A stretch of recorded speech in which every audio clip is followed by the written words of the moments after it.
tentang Nabi Ibrahim alaihissalam yang diperintahkan oleh Allah Subhanahu wa taala untuk menyembelih putranya?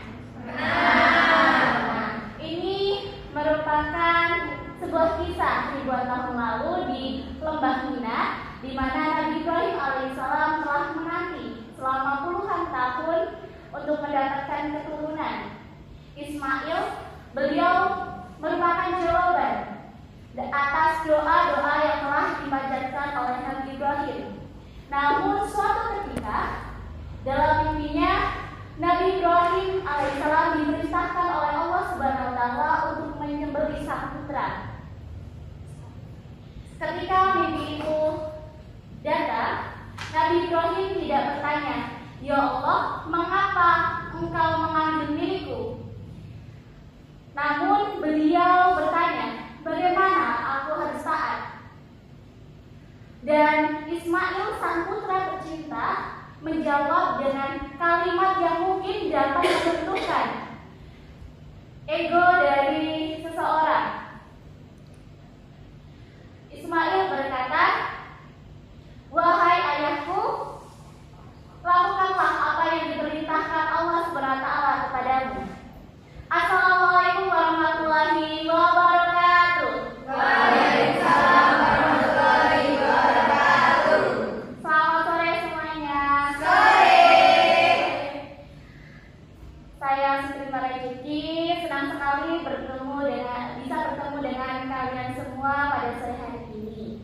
Nah, berdirinya saya di sini untuk menyampaikan sebuah refleksi sederhana tentang bagaimana kita memaknai, bagaimana perjalanan kita dalam memaknai hidup. Saya ingin mengajak kita semua untuk sejenak melepaskan beban yang selama ini kita pikul bersama, yaitu rasa kepemilikan akan segala sesuatu yang ada di dunia ini. Nah, teman-teman, pastinya kita pernah nih merasa kehilangan, baik kehilangan harta benda, orang yang kita sayang, mainan yang kita sukai, atau lain sebagainya. Nah, saya yang bertanya, gimana sih perasaan teman-teman saat kehilangan hal-hal yang kalian sukai saat itu? Sedih, Kecewa, marah. Nah, demikian pun dengan saya. Belum lama ini saya kehilangan sosok yang sangat berarti dalam hidup saya. Sosok ayah yang begitu saya cintai. Saat itu dunia saya seakan berhenti. Saya merasa sedih, saya merasa marah, dan bahkan kata mengapa selalu berseliweran dalam diri saya. Namun saya langsung sadar bahwa rasa sedih adalah hal yang lumrah. Rasa sedih adalah hal yang wajar dirasakan oleh setiap manusia.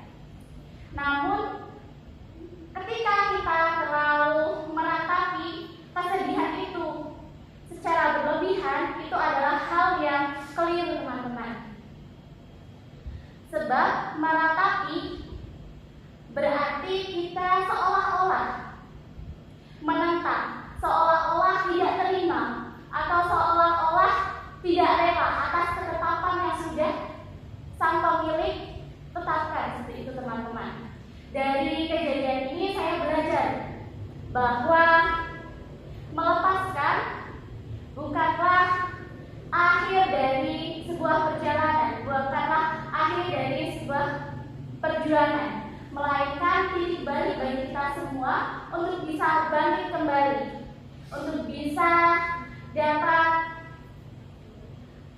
menggapai apa yang kita cita-citakan, apa yang sudah kita ceritakan kepada beliau yang sudah duluan pergi. Teman-teman, jadi ketika kita merasa lelah, merasa sudah lelah dalam berjuang, sudah merasa lelah dalam belajar ataupun bekerja, ingatlah, dalam setiap tetes keringat yang kalian keluarkan merupakan sebuah bentuk rasa syukur kita atas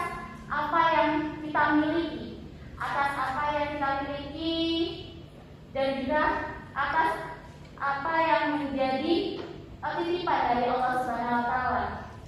Ketika kita sukses nantinya, jadikanlah kesuksesan itu sebagai jembatan bagi kita untuk dapat memberikan kebahagiaan bagi orang-orang yang ada di sekitar kita.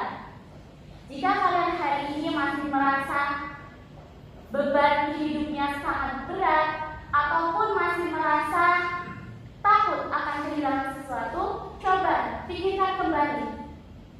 Apakah yang kalian takutkan itu, apakah yang kalian perjuangkan itu hanya untuk diri kalian sendiri atau untuk mencari ridho dari Allah Subhanahu wa taala? Bangkitlah dari rasa kehilangan. Ubahlah rasa kesedihan itu menjadi bahan bakar untuk kita terus bertumbuh. Karena orang yang hebat, orang yang sukses bukanlah mereka yang memiliki segala sesuatu di dunia ini, melainkan mereka yang dapat melepas genggaman tangannya dari dunia ini dan tetap memegang erat ketaatannya, memegang erat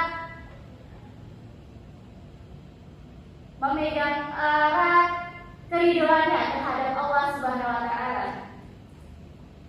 Dengan melepas rasa memiliki, kita akan berhenti menuntut dunia dan berhenti memprotes takdir yang telah ditetapkan oleh Allah Subhanahu wa taala.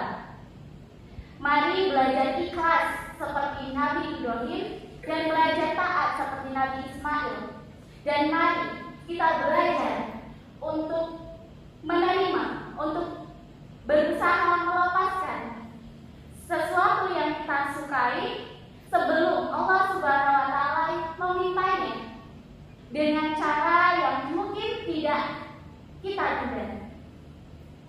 Karena pada akhirnya kedamaian sejati bukanlah mereka yang memiliki, bukanlah mereka yang menggenggam erat dunia secara paksa, melainkan mereka yang dapat dengan ikhlas berkata, "Ya Allah, semua ini adalah milik-Mu. Terimalah titipan ini kembali dengan keridhaan hati." Sekian dari saya, mohon maaf apabila terdapat banyak tutur kata ataupun perilaku saya yang kurang berkenan dari kepada teman-teman sekalian. Saya cuma begini pamit undur diri. Terima kasih. Wassalamualaikum.